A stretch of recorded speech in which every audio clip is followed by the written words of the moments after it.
get back on Yeah, topic. okay. So we're sorry. Depressing facts. Supposed to be of sad. Disappointment. Supposed to be sad. Andy.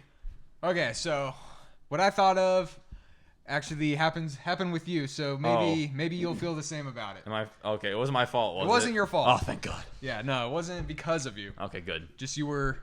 I was there. You were there. You were Okay. part of it. Okay, so what I'm thinking of was I think I was in high school. I know exactly what you're gonna say. Sorry, keep going. Yeah, I can go two directions with this, with two different things. And I might as well just say both. Yeah, might as well. All right. So the first one, I think I was in high school. Matt might have been in middle school. If you were in high school, I was probably in like 7th grade. Maybe. Okay. But I remember we went to he lives like in this community and it has like a community pool, and we were just hanging out there, just like having a good time. And then somehow we got on the subject of like commercials or something. Or like, what would be like a cool like commercial? And I think we were talking about like Mountain Dew, like a Mountain Dew commercial. I forgot about this. You went in a different direction with this. Yeah, I think I know what you're thinking. Yeah. I'll say that one Okay, next. cool. All right. It was like a cool Mountain Dew commercial, and this is when I think I just learned about like Rozelle, the beatboxer, and I think I showed you. So we were just big into like beatboxing at that time. And then I just remember us. It was like we created like this mental image. It was like, what if it was just like someone sitting like at like a bus stop or something, just not doing anything, and then someone just walks over, like sits down, and was like, break it down, and it's like. And then, just like throughout the whole music video, more people start beatboxing. It just turns into this whole thing, and then it turns out to be like a Mountain Dew commercial somehow. It doesn't matter anymore. He just slapped the logo on at the end. It doesn't. Look at every commercial. None of them matter. The friggin' Wells Fargo one. Oh, yeah. We were at E3, and there's a commercial. Sorry for derailing you. It's all good. But it was like a bunch of basketball people, and they're dribbling balls around, and then like the balls leave like a weird paint splatter effect behind them. And it's red, white, and yellow. All the colors of some sort of Taco Bell burrito. Yeah.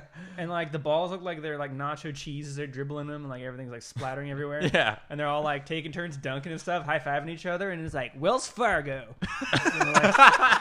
What? Exactly. So very there. Case in point, what happens in the commercial doesn't have anything to do with the. I do remember brand. that. So I remember that. Like Puppy Monkey Baby. Oh, that's Wait. That's the stupidest thing I've ever seen in my life. I think I remember you guys talking about this and like it was telling like me about the it. stupidest Super Bowl commercial. And I missed it. Yeah. You didn't miss much. Let's put it that way.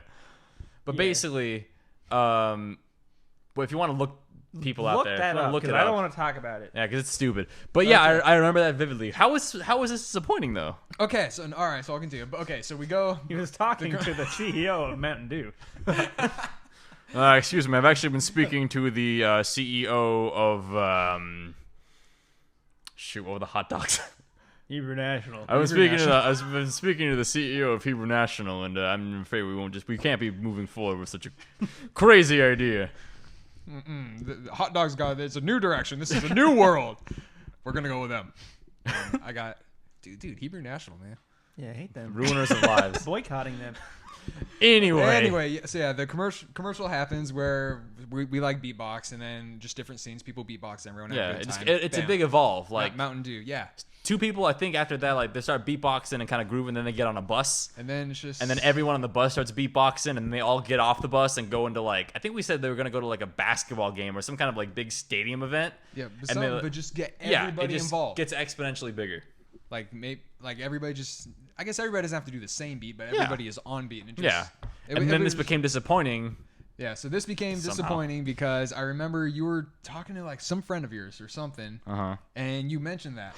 Oh, and yes. Like, yeah, we thought of this like commercial for something, just has to do with beatboxing. And then I remember I remember you saying your friend was like, yeah, I actually really like that idea. I remember. I actually have like, I think they said I have like an uncle in the entertainment industry who actually might be able to like make this happen or something. I do remember this. And it's like, and if it happens, you guys could probably be in the commercial. Like you guys would be like the ones on the bus stop, like starting it off. Yeah. And then you came back and told me, and I was like, no freaking way!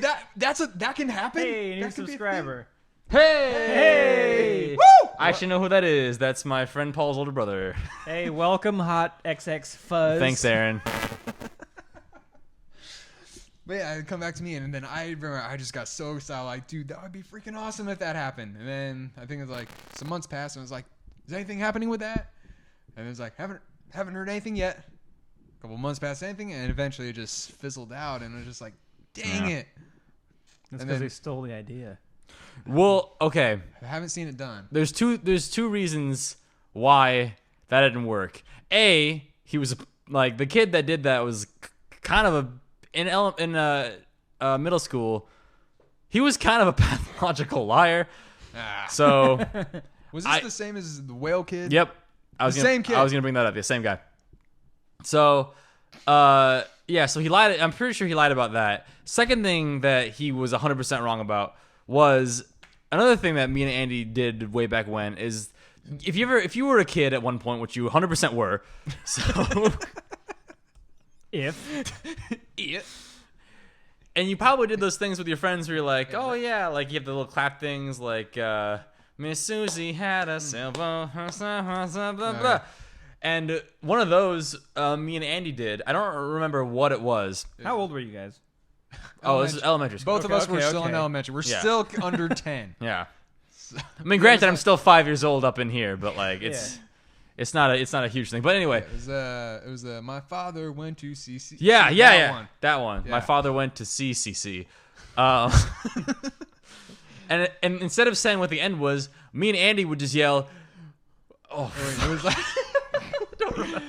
It was like all that he this could is a disaster. see was a whale. Yeah, that was it. Okay. And that was just like our inside joke that was just so Hold stupid. up. If you will indulge me for 1 second, Andy, can we do it? Do you remember what it was? Wait, was this no? This is not the one where we would do it in a British accent and just could never finish it. No, that wasn't. That was Rock the Boat. That was Rock the Boat. Okay, we're getting in super inside jokey here, but I promise we'll get back to the second. Here, ready? 5, 6. Oh, we're filming this? Yeah, it's right. Right. It's on the. Oh, it's already being filmed on the Wham cam. Wham cam! God damn it. What is happening? What is happening right now? Start out as shit. Okay, ready? Ready? Okay. We're gonna do this. Right. I don't remember how it goes. We'll see. 5, 6. There was a hand part? Yeah, it just goes like that. Just do this. Just do the. My there wasn't a hand part. This is rivet. Fine. We'll just say it. We'll just do this. It has to be a hand part. Right. There has to be a hand jive. All right. 5, 6, 7, 8. My father went to CCC to see what he could see, but all that he could see was a whale. That was our inside joke. That was the inside joke, right? When we were young. Yeah, there was a different ending. And then in middle school, the same kid that said he could get this commercial going for us was doing it with somebody else, and then he said, no, you can't end it like that. You got to end it like this. And then he did the whale thing, and I started laughing because I'm like, oh yeah, that's me and Andy's. I was gonna walk over to tell him, and then he goes, and this is 100% not true because I showed him this. He's telling this pretty girl that, and then she's laughing her ass off, right?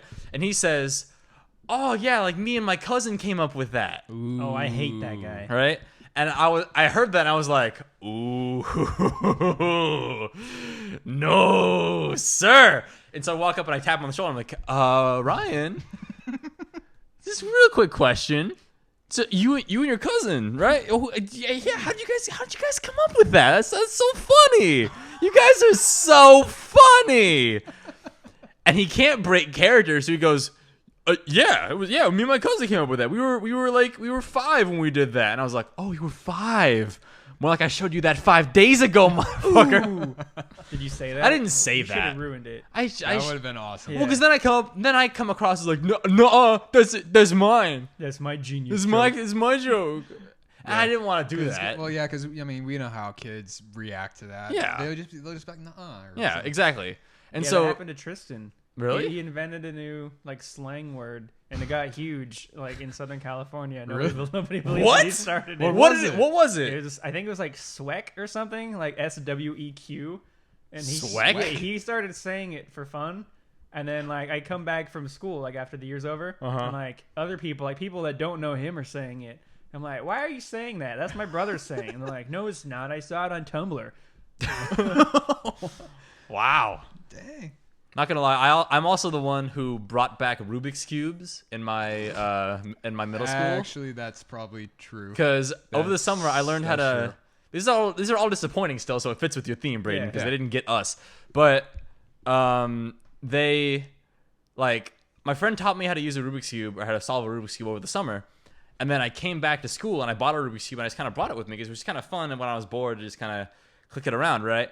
And then after like 2 months of me having a Rubik's Cube, everybody had a Rubik's Cube and was like mixing them up and solving them. I didn't take it that far. Like I didn't get like super good at it, or I just kind of had one.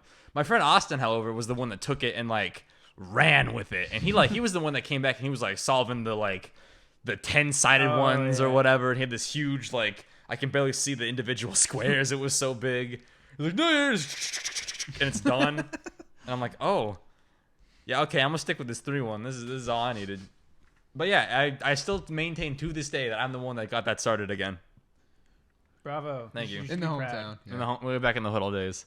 But yeah, so it makes, but overall, that kid, it makes sense that he's the one that said it and it didn't happen. Yeah. Lame. Put those two together. Yeah, but okay, so the story I'm pretty sure you were probably thinking of is this was after I was out of high school. I think you were maybe a freshman. I was like a freshman or sophomore, Sophomore. I did not go to my high school prom. Mm-mm. We were hanging out and we were talking to your mom. Yeah. That's right. And okay, so his mom was Hi, Mom. She was hi Debbie. She was Hi, Debbie. I don't know, head of the dance department, teacher. She was the dance. Well, yeah, she was basically the head. She was the only one that did it. So okay, yeah. so she was like the head of the dance department at her high school, and I think it was like their high school prom was coming up, and there was like 2 girls in her class. Oh, there wasn't just 2. It was a whole group. There was a whole group of girls in her. I didn't mean to make you angry here. It was like 3 or 4. Of course it was. There was a group of girls in her class that did not have dates and did not. From what I remember, they didn't care who exactly they went with. They just wanted to be with someone to go to the prom with and have a good time. And, and they weren't really too picky. And then I guess your mom dropped our names. I think maybe, or maybe she didn't reach that point. Here's my memory of it. Yeah, like you may know it better because So it was my mama's class, and there were these like 3 or 4 girls that didn't have any dates, and I think they were telling her that they didn't have any dates. Yeah, and my mother was just kind of like, she didn't name drop us. I don't think she would do that, but her why? Well, she just asked them out for you guys. Well, no. Here's what they were telling her, and then I think the girls like said like, oh. Can we we'll go with your son and like, you know, someone else or something like that. And then she came back and she told you and I that as like a funny story. Right. And then we were like, wait, really? We were of course. We'll take lovely dancers to prom. That sounds awesome. 'Cause that's the thing. I mean, they're dancers, so it's like, you know, they know how to dance. It'll be fun. In shape, rocking body. They were dancers. They were quite lovely. Way to make it weird, Andy. High school. Even worse! What is wrong with you? We were all teenagers. You were out of high school. To be fair, I was fine. They were older than me. You're going to jail. But they were closer to my age than they were to your age. Hey, man, can't spell statutory. Anyway. So yeah, but yeah, we were totally for it. Yeah, we were like super down. Like, yeah, like we'll go. Like, just tell them we'll go. And then my mother laughed and was like, yeah, okay, we'll do that. And then left. And then obviously didn't say anything because we didn't go. And then I think not the homie. I think eventually we were like, it's like, what happened with that? Because like it's getting toward the end of the year. It's like, what happened with the prom thing? It's like, oh yeah. It's like, oh no, I never told him. Yeah, basically. Did you really want me to? Yeah. Like, I understand your frustration because like your prom was basically like you didn't go to your prom and it was over. So I still had like I was under the impression my chance already left, and then it was like one more chance. Yeah. No. Why didn't you go stag I don't know what that means. by yourself? As a horse. That's just sad. Is it? No. I Okay. knew Which is the lesser of two evils? Going by yourself, not going. Well, like you don't necessarily have to go like with somebody, but there are plenty of people that like just go like as a group of friends. Yeah. Not like dates or anything like that, but like. you don't go and like cry. Yeah. You still have a good time. You're just not with the Yeah, you don't sit by yourself in the corner with all the punch. Yeah. I guess my Is it too late to re-enroll in high school? Take an adult to prom.com. Yeah. No. Oh, no. Andy, you are not helping your problems right now. But yeah, that is disappointing. I'm sorry.